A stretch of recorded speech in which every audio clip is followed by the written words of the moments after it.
France 24 et RFI dans le viseur des Maliens. Les choses ne s'arrangent pas entre la France et le Mali.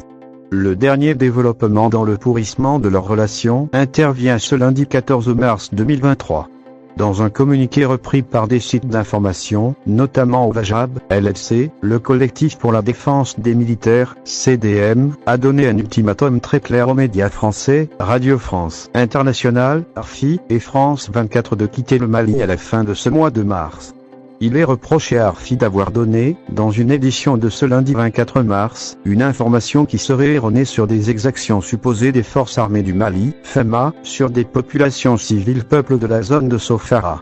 Serge Daniel n'est pas épargné par les critiques au Mali, photo web, il n'en fallait pas davantage pour soulever le courroux des membres du CDM, qui se sont assignés pour mission, la défense des militaires au pouvoir à Bamako.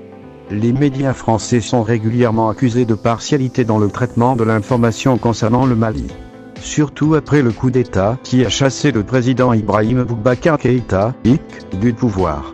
Le correspondant de RFI et de l'agence France Presse, AFP, le franco-béninois, Serge Daniel est régulièrement montré du doigt pour son traitement supposé déséquilibré de l'information. D'aucuns avaient exigé un moment que ce journaliste parte du Mali. Les choses s'étaient tassées un moment avant de rejaillir avec cet ultimatum de CDM. Dans cette affaire, France 24 qui n'est pas directement incriminé a pris le caillou jeté à RFI. Le raidissement dans les relations Mali-France y est pour quelque chose. Les autorités militaires ont déjà obtenu le départ des forces françaises Barkhane et Takuba. L'on peut donc parier à peu de frais que les médias incriminés seront bien obligés d'obtempérer.